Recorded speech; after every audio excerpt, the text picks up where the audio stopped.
قل هذه سبيلي أدعو إلى الله. Assalamualaikum warahmatullahi wabarakatuh. Alhamdulillah kita ketemu lagi di channel pemberantas kemaksiatan kaum muslimin. Dan seperti biasa, sebelum kita masuk ke pembahasan, kami ingatkan untuk kaum muslimin yang belum subscribe ke channel ini, silakan subscribe untuk mendapatkan notifikasi ketika ada video-video yang terbaru yang kita upload di channel ini. Dan untuk yang sudah subscribe, kami ucapkan jazakumullahu khairan katsira. Dan kaum muslimin, kali ini kita akan kembali membahas tentang gufron wa makoli kaum muslimin. Ini ada sebuah video. Ini video obrolan si Gufron dengan teman-teman lamanya kaum muslimin. Jadi ceritanya si Gufron ini ternyata dulunya adalah seorang pengamen. Jadi si Gufron sama teman-temannya dulunya mengamen di terminal ke terminal, kemudian dari rumah ke rumah, ya. Kemudian setelah sekian lama, ya, teman-temannya ini agak kaget kaum muslimin. Kan lama katanya nggak ketemu sama si Gufron, ya. Kaget, kok tiba-tiba si Gufron ini kok bisa jadi kiai? Gimana ceritanya? Belajar di mana, ya? Jadi ini Gufron ini kiai beneran apa kiai abal-abal? Jadi teman-temannya Gufron ini ya mempertanyakan ini ya. Gufron ini kiai beneran apa kiai abal-abal? Kok bisa tiba-tiba lama nggak ketemu udah jadi kiai ya? Belajar di mana dia ini ya? Coba kita simak obrolan si Gufron dan teman-temannya kaum muslimin. Makanya saya heran, kok jadi kiainya dari mana? Gitu. Abah Wahyu pernah tahu nggak kalau beliau pernah di penjara? Yang dijual. Ada nyolong ayam ya kan? Nyolong ayam. Nyolong ayam bertiga dulu. Sering ngamen. Ngamen? Nah, gimana Pak? Ngamen di terminal apa ke rumah? Terminal, ke rumah-rumah, ke pasar. Oh gitu. Dulunya ini. Dia bilang, kalau seumpamanya kita dipertemukan lagi atau dipanjangkan umur, suatu saat kita harus bertemu. Kata beliau, kata beliau nih. Saya nggak nyangka bisa ketemu lagi. Akhirnya dia yang pertama nelpon ke saya. Siapa itu jeung aing gitu. Kan saya nggak tahu. Suaranya sudah nggak kenal. Beda ya? Sangat beda. 35 tahun yang lalu itu ngomongnya. Hobinya Abuya ini dulu apa, Pak? Itu dia main musik sama saya. Oh, memang main musik ya, Pak? Dulu pernah ngamen ke Bogor, ke Cianjur paling sering, ke Bandung. Yang paling sering itu Bogor, Cianjur paling sering ngamen. Ngamen. Nah, di mana, Pak? Ngamen di terminal apa ke rumah? Terminal, ke rumah-rumah, ke pasar. Oh, gitu.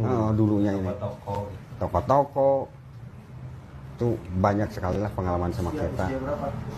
Usia itu usia berapa ya? Sekitar ya 17-18 lah, kurang lebih. Berarti masih remaja banget. Ya. Kebetulan ini mah di atas saya. Usianya beda 1 tahun lah kurang lebih ya, 1-2 tahun ya, lah. sepantaran lah ya, Pak. Ya. Ini lebih tua. Ini kejadiannya banyak sekali sebetulnya. Temen nggak apa diceritain. Apa pernah tahu nggak kalau Abuya ini seorang musafir? Nggak tahu sama sekali. Apa pernah tahu kalau Abuya ini sedang berguru dengan Abuya Mama? Nggak tahu sama sekali. Subhanallah. Nggak tahu. Rapi ya, teman sendiri aja tidak tahu ya, Pak. Nggak tahu. Makanya saya heran. Kok jadi kiainya dari mana? Gitu. Benar. Asli apa abal-abal gitu. Benar. Nah kaum muslimin, itu tadi obrolan si Gufron yang sedang reuni dengan teman-temannya kaum muslimin ya, membicarakan masa lalu ya, masa lalu si Gufron yang kemudian teman-temannya ini kaget, kok tiba-tiba si Gufron ini bisa menjadi kiai ya. Sebenarnya masa lalu itu yang nggak terlalu penting kaum muslimin ya, nggak terlalu penting, bahkan nggak penting ya, karena seburuk apapun masa lalu seseorang ya, ketika dia bertaubat kemudian bersungguh-sungguh menuntut ilmu, maka dia bisa menjadi seorang ulama ya.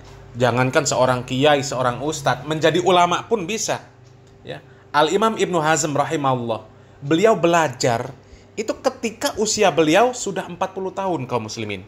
Dan seperti yang kita tahu ya, Ibnu Hazm rahimahullah, beliau banyak dijadikan rujukan oleh para alim ya. Kitab-kitabnya menjadi rujukan para alim ya.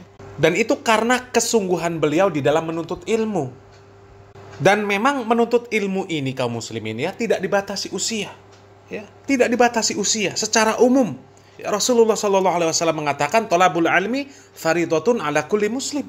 Menuntut ilmu itu hukumnya wajib bagi setiap muslim. Tapi harus diperhatikan kepada siapa kita menuntut ilmu. Ya, harus dengan orang-orang yang benar, orang-orang yang alim, mengajarkan ilmu Al-Quran dan Sunnah. Tapi Al-Quran dan Sunnah sesuai dengan pemahaman para salafus soleh. Bukan Al-Quran dan Sunnah sesuai dengan pemahaman hawa nafsu. Ya. Dan kalau si Gufron ini nggak ngerti kaum muslimin ya, belajarnya di mana, kemudian apa yang dia pelajari. Sehingga menjadi orang yang, ya kalau dikatakan dia ini kiai, ya kiai yang sesat dan menyesatkan.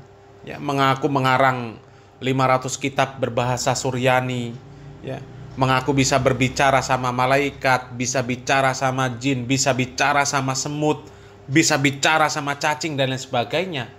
Ya, aneh ini si Gufron ini, ya.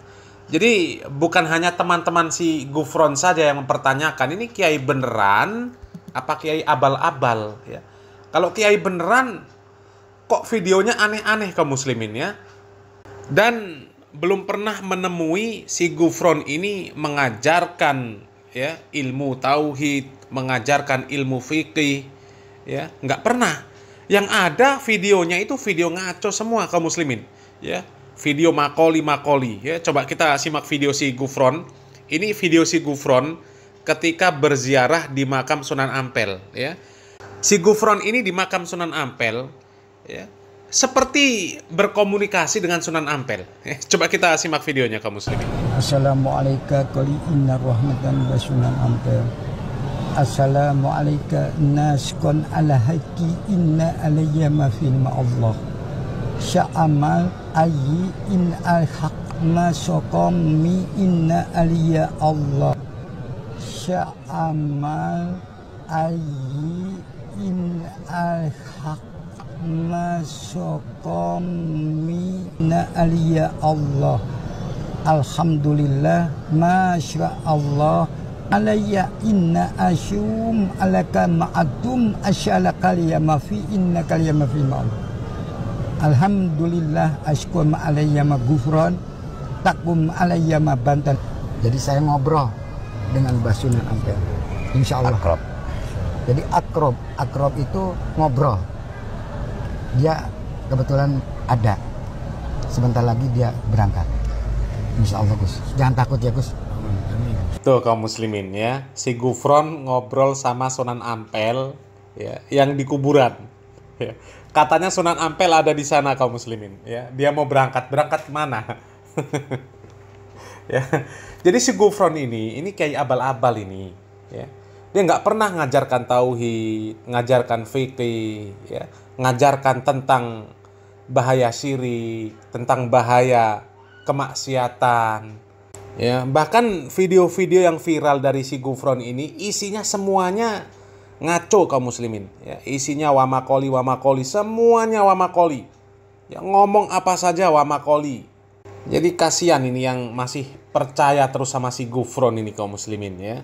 Jadi temannya ini bener kaum muslimin. Pertanyaannya bener. Ya, si Gufron ini kiai beneran apa kiai abal-abal? Ya, mudah-mudahan teman-temannya si Gufron sadar ya kalau si Gufron ini kiai abal-abal kaum muslimin. Semoga Allah Subhanahu Wa Taala melindungi kaum muslimin dari orang-orang seperti si Gufron ini kaum muslimin. Ya, sebenarnya itu tadi kaum muslimin ya. Orang itu masa lalunya seperti apa? Itu sebenarnya ya tidak ada harganya di hadapan Allah Subhanahu Wa Taala. Kalau memang dia bertaubat, ya kemudian mempelajari dinul Islam ini dengan sungguh-sungguh, ya insya Allah ya dosanya terampuni, kemudian dia bisa menjadi orang yang alim.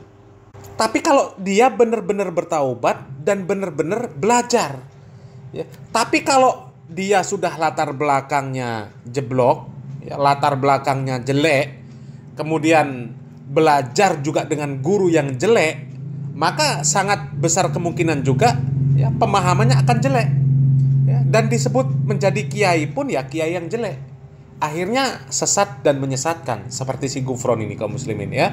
Mudah-mudahan kaum muslimin terbebaskan dari orang-orang dan pemahaman-pemahaman seperti si Gufron ini ya. Salam waras, salam akal sehat, barakallahu fikum. Wassalamualaikum warahmatullahi wabarakatuh.